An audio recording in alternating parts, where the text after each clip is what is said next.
Think win win, the best negotiation skill. నేను గెలవాలి, అవతల వ్యక్తిని గెలిపించాలి. ఈ నెగోషియేషన్ స్కిల్స్లో ఇది best strategy. Think win win. అయితే ఇందులో 5 రకాలుగా ఉంటాయి. మన ఫ్యామిలీలో మనం ఫ్యామిలీ మెంబర్స్తో బిహేవ్ చేసేటప్పుడు కానీ, మన ఫ్రెండ్స్తో కానీ, లేదా ఆఫీస్లో ఉన్నప్పుడు కానీ మనం డిఫరెంట్గా రోల్స్ ప్లే చేస్తాం. 2 పార్టీస్ అనుకుంటే, ఫస్ట్ పార్టీ నేను, సెకండ్ పార్టీ నువ్వు, నేను నువ్వు అలా అనుకుంటే, ఇందులో కొంతమంది ఎలా ఉంటారంటే విన్ లూజ్ స్ట్రాటజీ ఫాలో అవుతారు. విన్ లూజ్ అంటే ఏంటి? నేను గెలవాలి, నువ్వు ఓడిపోవాలి, నువ్వు లూజ్. వీళ్ళు టోటెమ్ పోల్స్ లాంటి వాళ్ళు. అంటే ఏంటి? మేము చాలా గొప్పవాళ్ళం, నేను చాలా గొప్పవాడిని, నువ్వు అంత గొప్పవాడివి కాదు, సో నేను చెప్పిందే నువ్వు వినాలి, నాకున్న అసెట్సే గొప్పవి, నీకున్న అసెట్స్ గొప్పవి కాదు, నా స్కిల్సే మంచివి, నీకున్న స్కిల్స్ మంచివి కాదు. వీళ్ళు చాలా సెల్ఫిష్గా బిహేవ్ చేస్తూ ఉంటారు. సో నేను గెలవాలి, నువ్వు ఓడిపోవాలి అన్న థియరీ నుంచి ఆపరేట్ చేస్తూ ఉంటారు. ఒకవేళ ఇలాంటి వ్యక్తులతో మనం ఉన్నట్లయితే అవతల వ్యక్తే ప్రతిసారి తనే లాభం తీసుకుంటాడు, మనకి అన్ని నష్టమే వస్తుంది. So win lose. ఒకవేళ మీరు ఈ స్ట్రాటజీలో ఉన్నట్లయితే, ఫర్ ఎగ్జాంపుల్ మీరు బిజినెస్లో ఉన్నారనుకోండి, మీకే లాభం వస్తుంది, మీ కస్టమర్స్కి ఎప్పుడు నష్టం వస్తుంది అనుకోండి. ఒకసారి వచ్చిన వ్యక్తి మళ్ళీ ఇంకొకసారి వస్తారా మీ దగ్గరికి? మీకు మాత్రమే లాభం వస్తుంది, వాళ్ళకి ఎప్పుడు నష్టమే వస్తుంది. సో ఇది ఒక wrong strategy. So don't be like that. Don't think of winning and then making others lose all the time. That's a bad strategy. దీనికి ఆపోజిట్గా రెండో స్ట్రాటజీ ఉంది, లూజ్ విన్. లూజ్ విన్ ఏంటి? నేను లూజ్ అవుతాను, అవతల వ్యక్తి విన్ అవుతారు. సో దీనివల్ల ఏంటంటే ఈ వ్యక్తి ప్రతిసారి నష్టపోతూ ఉంటాడు, ప్రతిసారి బాధపడిపోతూ ఉంటాడు, తనే ఆ ట్రాన్సాక్షన్ వల్ల జరిగే ఇబ్బందులను తనే ఫేస్ చేస్తూ ఉంటాడు, కానీ అవతల వ్యక్తి మాత్రం హ్యాపీగా ఉంటాడు. సో ఎంతకాలం అని ఇలా చేయొచ్చు? ఇతను ఓడిపోయిన ప్రతిసారి ఆ బాధలంతా మనసులో పెట్టుకుంటాడు, మనసులో పెట్టుకొని కుంగిపోతూ కృషించిపోతూ ఉంటాడు. సో దానివల్ల చాలా నష్టం జరుగుతుంది అతనికి ఫస్ట్. తర్వాత ఏదో ఒక రోజు బస్ట్ అయిపోతాడు. సో దానివల్ల చాలా నష్టం జరుగుతుంది. వీళ్ళని మనం డోర్ మ్యాట్ అంటాం. డోర్ మ్యాట్ అంటే ఏంటి? డోర్ దగ్గర ఆ కాళ్ళు కడుక్కొని తుడుచుకోవడానికి ఒక మ్యాట్ పెడతాం, అలాంటి వాళ్ళు అనమాట వీళ్ళు. సో ప్రతి వాళ్ళు వచ్చి వాళ్ళని తొక్కేసి వెళ్ళిపోతూ ఉంటారు. సో అలాంటి వాళ్ళ వల్ల కూడా ఏమి లాభం లేదు, ఎందుకంటే వాళ్ళు ఎప్పుడు సాడ్గా ఉంటారు, వాళ్ళకి ఎప్పుడు నష్టమే వస్తూ ఉంటుంది. నష్టం ఎప్పుడు వచ్చేవాళ్ళు మనకి లాభం చేస్తారా? అది జరగని పని. సో ఈ స్ట్రాటజీ కూడా మంచిది కాదు, లూజ్ విన్ కూడా మంచిది కాదు. So this is also a bad strategy. Next strategy lose lose. నాకు నష్టమే, నీకు నష్టమే. యూనో మిజరీ ఎంజాయ్స్ కంపెనీ అని ఒక స్టేట్మెంట్ ఉంది ఇంగ్లీష్లో. అంటే నేను బాధలో ఉన్నప్పుడు నేను ఒక్కడనే కాదు, నువ్వు కూడా బాధలో ఉండాలి. సో నేను ఒక్కడనే కాదు నాశనం అయిపోయేది, నాతో పాటు మీరందరూ కూడా నాశనం అయిపోవాలి. ఇలా ఆలోచించటం వల్ల చాలా నష్టం జరుగుతుంది.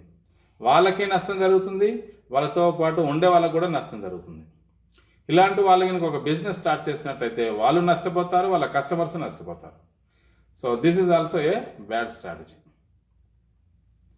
Next strategy win win. నేను గెలవాలి, నిన్ను గెలిపించాలి, ఈ స్ట్రాటజీ. వీళ్ళని లీడర్స్ అంటాం, లెవెల్ 5 లీడర్స్ అంటాం. వాళ్ళతో కనుక మనం ఉన్నట్లయితే వాళ్ళు గెలుస్తారు, మనల్ని కూడా గెలిపిస్తారు. ఇలాంటి మెంబర్స్ మన ఫ్యామిలీలో ఉన్నట్లయితే వాళ్ళు హ్యాపీగా ఉంటారు, మనల్ని కూడా హ్యాపీగా ఉంచుతారు. ఎందుకంటే ప్రతిసారి వాళ్ళు గెలుస్తారు, మనల్ని కూడా గెలిపిస్తారు. వాళ్ళకి మేలు జరుగుతుంది, మనకి మేలు జరుగుతుంది. This is the best strategy. Think win win. మీకు ఒక ఎగ్జాంపుల్ ఇచ్చి ఎక్స్ప్లెయిన్ చేస్తాను. ఫర్ ఎగ్జాంపుల్, ఒక పెన్ను తయారు చేయడానికి 3 రూపీస్ అవుతుంది అనుకోండి. ఒక కంపెనీకి ఒక పెన్ను తయారు చేయడానికి 3 రూపీస్ అవుతుంది. కానీ వాళ్ళు ఏం చేస్తారు, ఫర్ ఎగ్జాంపుల్ ఆ పెన్నుని 20 రూపీస్కి అమ్మారు అనుకోండి మార్కెట్లో, వాళ్ళకి ఎక్కువ లాభం వస్తుంది. So they have one. But what about the customers పరిస్థితి ఏంటి, వాళ్ళు లూజ్ అయిపోతారు. సో ఈ పెన్నుని వీళ్ళు మార్కెట్లో ఎక్కువ కాలం అమ్మలేరు. ఎందుకంటే కస్టమర్స్కి తెలిసిపోతుంది 3 రూపీస్ మ్యానుఫ్యాక్చరింగ్ ఖర్చులు ఉంటే 20 రూపీస్కి అమ్ముతున్నారని, అంటే అధిక ధరకు అమ్ముతున్నారని వీళ్ళకి అర్థమైపోతుంది. తర్వాత నుంచి వీళ్ళు ఆ పెన్నును కొనరు, ఆ ప్రోడక్ట్ని కొనరు. కాబట్టి కంపెనీ మళ్ళీ లాస్లోకి వెళ్ళిపోతుంది. So this is a wrong strategy. Second one, lose win.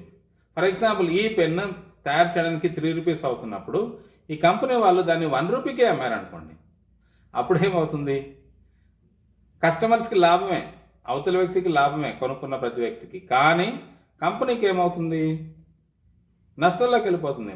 రోజుకు రోజు నష్టాలు పెరిగిపోతూ ఉంటాయి. మరి అలాంటప్పుడు వాళ్ళు మ్యానుఫ్యాక్చరింగ్ ఎలా చేస్తారు, అక్కడ పనిచేసే వాళ్ళందరికీ శాలరీస్ ఎలా ఇస్తారు? కాబట్టి ఆ కంపెనీ క్లోజ్ చేయాల్సిన పరిస్థితి వస్తుంది. సో ఇది కూడా wrong strategy. Third strategy, lose. ఒకవేళ ఆ పెన్ను తయారు చేసినప్పుడు వాళ్ళు మంచి క్వాలిటీ మెయింటైన్ చేయకుండా కల్తీ మెటీరియల్ వాడి, అంటే యూస్ఫుల్ కానీ ఒక పెన్ను తయారు చేస్తారు అనుకుందాం. అలాంటప్పుడు వీళ్ళు ఏం చేస్తారు, 3 రూపీసే అయినా దాన్ని మ్యానుఫ్యాక్చరింగ్ చేయడానికి దాన్ని 20 రూపీస్కి అమ్ముతారు. దానివల్ల ఏమవుతుంది, కస్టమర్స్కి లాస్. కానీ ఇతనే ఈ క్వాలిటీ లేని ప్రొడక్ట్ చేశాడు కాబట్టి మళ్ళీ ఎవరు కొనరు దీన్ని. సో ఇతను కూడా లాస్ అయిపోతాడు. చెక్కింగ్ చేసే ఏజెంట్స్ వచ్చి ఈ కంపెనీని క్లోజ్ చేస్తారు. సో వీళ్ళకి నష్టం, వాళ్ళకి నష్టం, అందరికీ నష్టం. సో ఇలాంటి పనులు చేయకూడదు. Win last strategy and the best strategy. Win అంటే ఏంటి, ఇదే కంపెనీ 3 రూపీస్కి పెన్ను తయారు చేస్తుంది అనుకుంటే దీన్ని వీళ్ళు 5 రూపీస్కి అమ్మారు అనుకోండి. సో 2 రూపీస్ ప్రాఫిట్కి అమ్ముతున్నారు, కాబట్టి వీళ్ళకి లాభమే. Win, the company has one. అదే కస్టమర్స్ 5 రూపీస్ పెట్టి కొన్నారనుకోండి, అప్పుడు కస్టమర్స్ కూడా లాభమే, ఎందుకు ఆ పెన్ను వాళ్ళు వాడుకోవచ్చు కాబట్టి. So company benefits, at the same time the customers also benefit. నాకు బెనిఫిటే, నీకు బెనిఫిటే. ఈ స్ట్రాటజీని మనం ఫ్యామిలీలో కూడా వాడాలి. మన బ్రదర్స్, సిస్టర్స్, పేరెంట్స్, సిబ్లింగ్స్ అందరితో మనం ఈ స్ట్రాటజీ వాడాలి. విన్. నాకు లాభం రావాలి, నీకు లాభం రావాలి, నేను హ్యాపీగా ఉండాలి, నువ్వు కూడా హ్యాపీగా ఉండాలి. అంతేగాని నేను బాధపడుతూ నువ్వు హ్యాపీగా ఉండాలంటే నేను ఎంతకాలం అని బాధపడుతూ ఉంటాను. లేదా నేను హ్యాపీగా ఉండాలి, నువ్వు బాధపడాలి అంటే నువ్వు నాతో ఎంతకాలం ఉంటావు? అప్పుడు నువ్వు ఇబ్బంది పడుతూ ఉంటావు. దానివల్ల ఏదో ఒక రోజు నువ్వు నా మీద రివోల్ట్ అయిపోతావు. నువ్వు బాధపడాలి, నేను బాధపడాలి అన్నది చాలా దరిద్రమైన ఆలోచన. అలాంటి ఆలోచనలు ఎవరూ చేయకూడదు. So think win and benefit in your life. So use this strategy. మీరు ఎవరితో మాట్లాడుతున్నప్పుడు కానీ, లేదా ఏదైనా బిజినెస్ చేస్తున్నప్పుడు కానీ, ప్రతి విషయంలో మీరు ఆలోచించాలి, నాకు లాభం ఉందా, అవతల వ్యక్తి కూడా లాభం ఉందా లేదా అని ఆలోచించి చేసినట్లయితే అందరం కలిసి సక్సెస్ అవుతాం. All the best. ఫిఫ్త్ స్ట్రాటజీని నో డీల్ అంటాం. ఇందులో ఏంటంటే ఎలాంటి బిజినెస్ జరగకుండా, ఎలాంటి ట్రాన్సాక్షన్ జరగకుండా 2 పార్టీలు కూడా ఊరికనే విడిపోతాయి. దీన్ని నో డీల్ అంటాం. ఎవరు విన్ అయినట్టు కాదు, ఎవరు లూజ్ అయినట్టు కాదు. దెర్ ఇస్ నో డీల్ అంటే బిజినెస్ ఏమి జరగలేదు.